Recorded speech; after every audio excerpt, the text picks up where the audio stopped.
São Paulo, Evangelos, Marinacks e Tricolor cada vez mais perto de um acerto, mas cifras de 1 bilhão e 200 milhões não existem. A Globo esquecendo os times do Nordeste e o Internacional, além das últimas do mercado, bastidores, finanças e muito mais.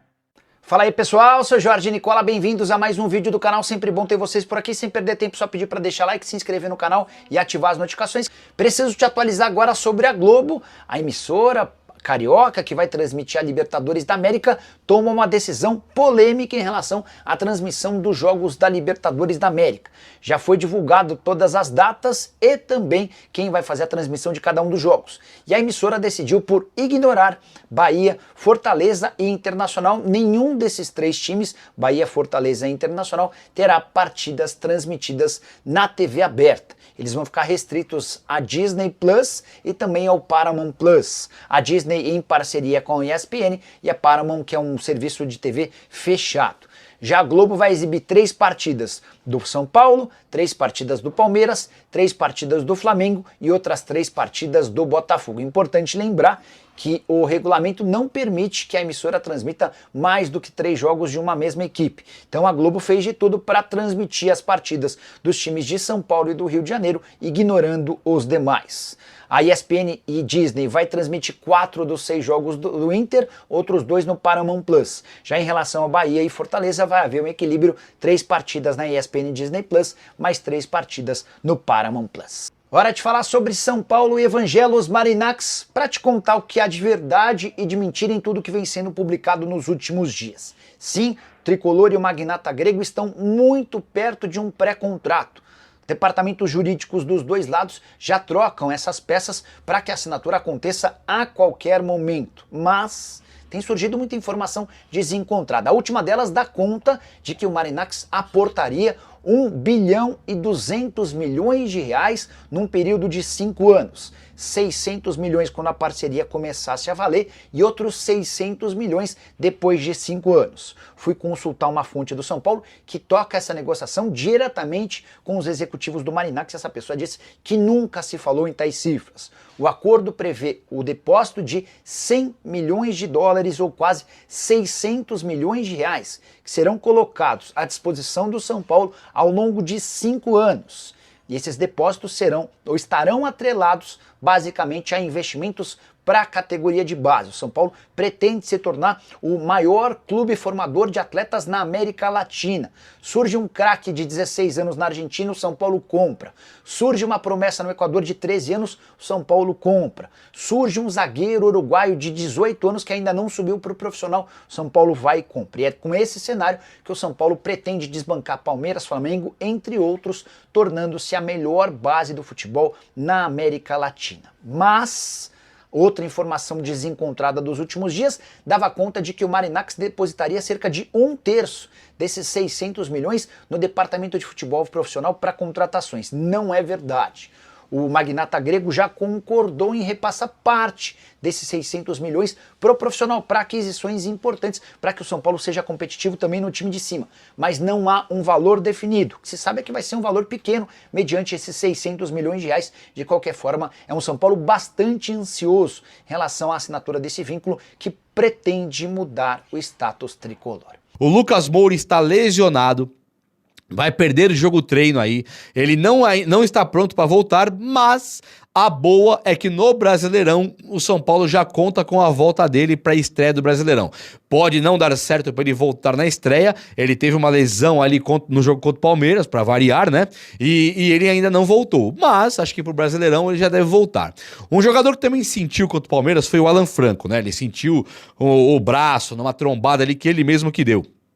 E o Alan Franco, ele é um jogador que é extremamente importante e vai jogar já no começo do Brasileiro. Porém, ele é um cara que ainda não renovou o contrato. Nós estamos aqui numa luta eterna agora da torcida pro Alan Franco renovar o contrato com o São Paulo. O São Paulo tem que chamar o Alan Franco e falar assim, bacana, você vai renovar agora. Aí ele vai pedir dinheiro e tal, uma melhora do salário, não pode pedir muito, claro, mas o Alan Franco ele tem que ser devidamente valorizado num time que paga tanto pra Michael Suel, pra Jandrei, né? Pagou a vida inteira e pra Orejuela, o William Volante, lembra que veio do México, que o Belmonte amava, nossa, o William, forte, pá, tá aí, ó. É melhor valorizar um cara igual o Alan Franco que o São Paulo ganha muito mais com isso e também dá um recado aí pro mundo que, tipo assim, aqui nós já temos um elenco legal e é possível ganhar. E coloca o Alan Franco, Arboleda, Lucas, Oscar e fala, se virem, Caleri, se virem. É pra ganhar e são vocês mesmos. Esses caras, eles têm que ter a responsa. Não só deixar tudo pro Zubeldia, mas eles têm que ter a responsa também de ganhar os jogos. É claro que quando o Zubeldia, ele consegue colocar o Oscar de volante, o Lucas de ponta direita, o Caleri isolado, fica uma coisa ridícula e fica totalmente na culpa do Zubeldia.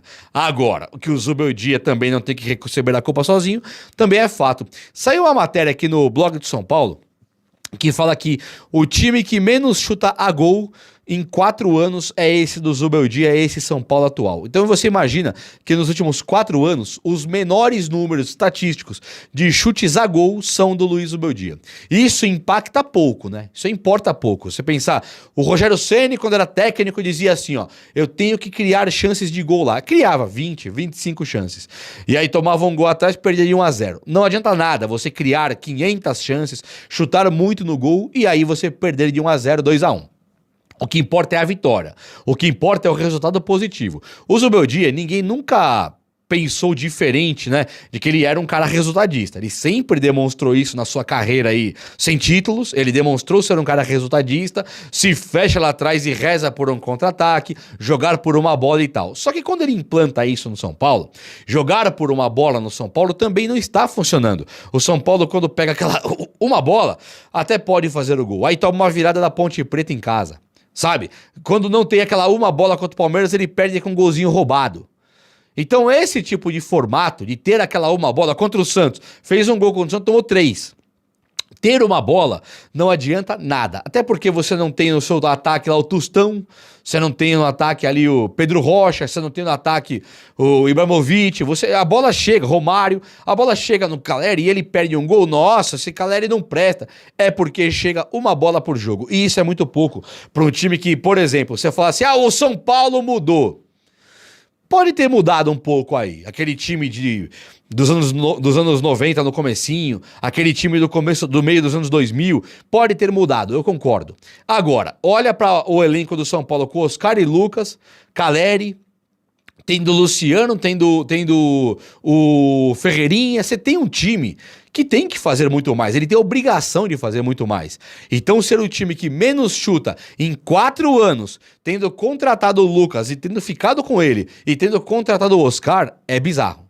É ridículo e é pequeno. E isso aí, se você disser assim, tá bom, e a culpa é de quem? Só pode ser do técnico. Não tem jeito. Quem está piorando o Oscar e Lucas e Caleri eles pioraram agora. Quem piorou no São Paulo foi o Caleri, desesperadamente pior. E o Caleri sempre foi bom no São Paulo. Não é muita coincidência ele ter piorado agora com o técnico Zubeldia. Então, quando vem uma matéria que o São Paulo que menos chuta gol em 4 anos, eu não consigo enxergar e eximir o Zubeldia de culpa. Não tem como, pra mim não tem como. Por falar nisso, o Dorival Júnior, ele balança na seleção brasileira, tá? Eu não sou o cara de acompanhar muito as notícias da seleção brasileira, sinceramente. Falar que a CBF, nem fui ver o Edinaldo versus Ronaldo, presidente da CBF, não fui ver, não me interessa, é um assunto que pouquíssimo importa a mim, tá? Respeito quem gosta, tal, eu não gosto, não ligo muito mais pra seleção brasileira porque eu perdi um pouco o tesão na seleção. Vai chegar na Copa América, vou assistir e torcer muito. Copa do Mundo, vou assistir e torcer muito. No mais, ficar vendo convocações com o Fernando, lembra de um volante chamado Fernando? Quando o Fernando foi convocado e o Paulinho jogou 2 Copas, acho que aí a seleção me perdeu. Não existe o Paulinho do Corinthians jogar 2 Copas.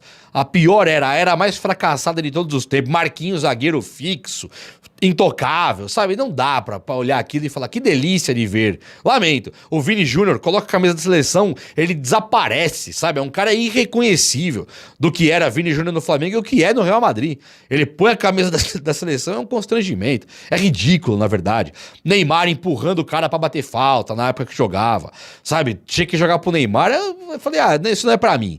Mas agora, vendo o Dorival Júnior lá, eu tô achando que é bacana de torcer contra. Cacete.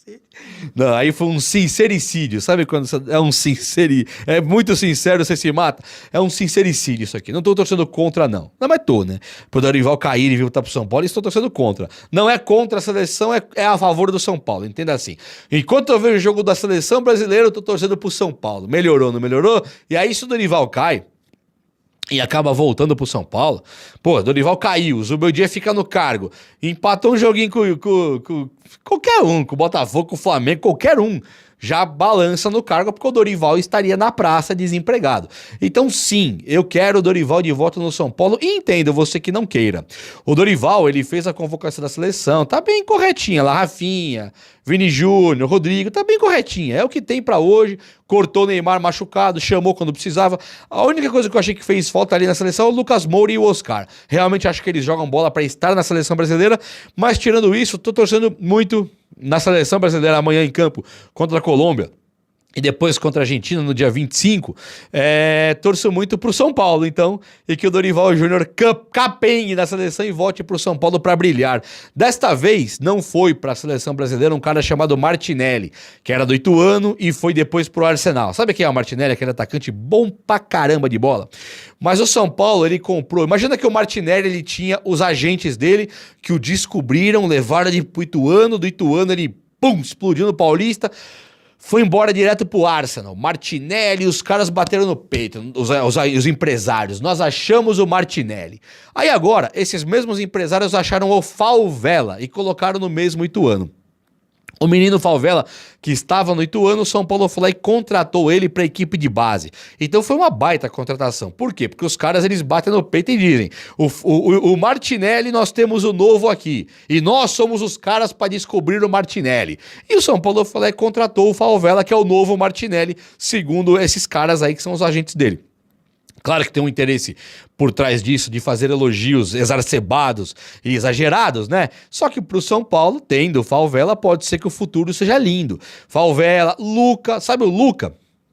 Que é o novo Kaká, também está na equipe de base do São Paulo, são caras que vão vir e fazer esse futuro do Tricolor. O Tricolor que não usa hoje Lucas Ferreira e Rian Francisco, o Zubeldia que prefere mandar os caras de volta para a equipe de base e tal, é o mesmo técnico que é o que chuta menos a gol em 4 anos.